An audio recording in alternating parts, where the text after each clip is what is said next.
Hey everybody, I hope that you've all had a great week this week. I actually got a sweater on today. It's a little bit chilly up here in Washington. That's why I definitely look forward to getting back to Florida, to our beautiful weather, our beautiful warm weather where we get to go out there, enjoy the outdoors, be on the water. Love our community, love where we live. Can't wait to get back there. To speak a little bit about this week, on Tuesday, we had a very great amount of success with the House passing a bill that I wrote condemning the Syrian regime and its Russian and Iranian backers for war crimes and crimes against humanity. For those that are not entirely familiar with the situation, this war has been ongoing for 7 years.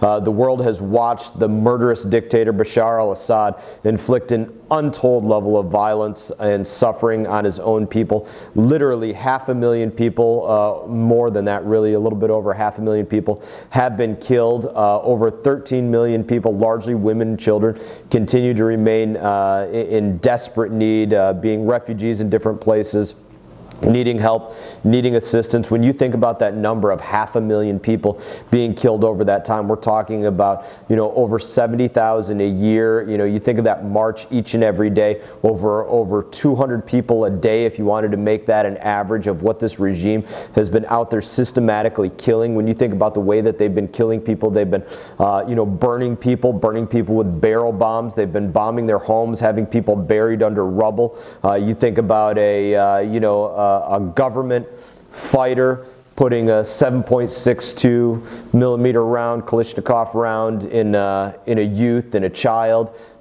This is what's going on there on a daily basis.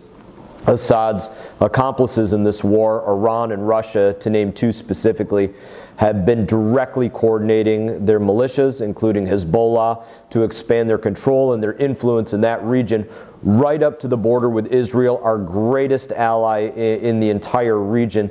And with the help of his allies, Assad has been emboldened to continue his regime's atrocities, including using chemical weapons and so many other brutal tactics against his own people. As the greatest force for what's right in this world, human rights, freedom, peace, we should refuse to sit idly by as these war crimes are perpetrated, and as the greatest friend and ally, the state of Israel, that we can't accept the clear provocation, the clear and present danger that's posed by Iran's entrenchment on the Israeli border. This is something that we're not going to stand for. Our bill, it urges the administration to push for sustainable political transition in Syria that results in a government in Syria that's not a danger to its own people, that's not a danger to Israel, that's not a danger to U.S. interests in the region.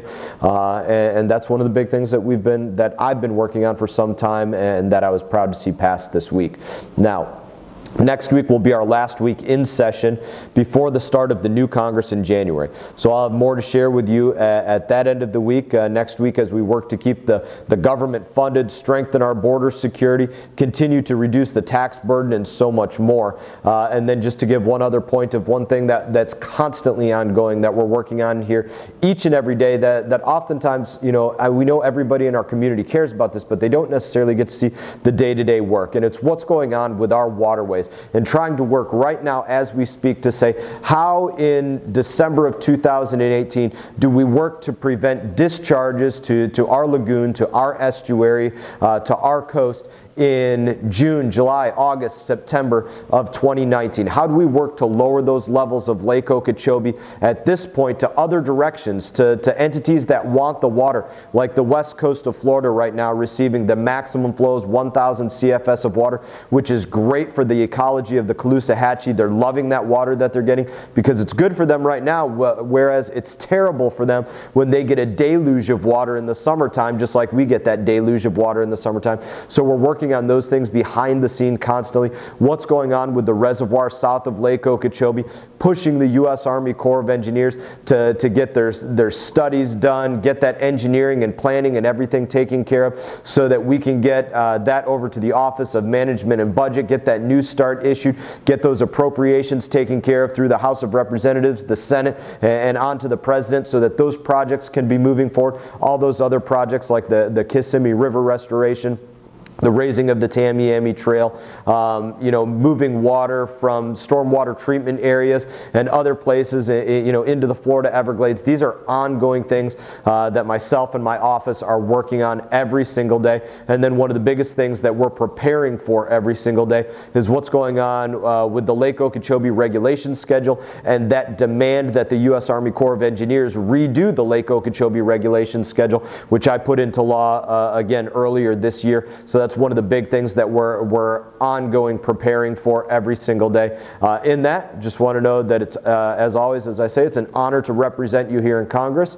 I hope that if you're in Washington, you stop in the office, you come and visit us here. It's your office. This is the people's house. It's your office. I'm just given the honor to sit in here for a period of time. And so in that, we've had a lot of visitors over the holiday seasons. Whenever you're up here, I usually try to take the chance to certainly ensure that we get to have a face-to-face meeting, and maybe even we have time to go take a tour through the Capitol or something like that. So if you are up here through the holidays or any other time, make sure that you stop into the office of your district, visit with us, let us know the things that are on your mind, and we'll look forward to seeing you, and I'll look forward to seeing you all around this weekend.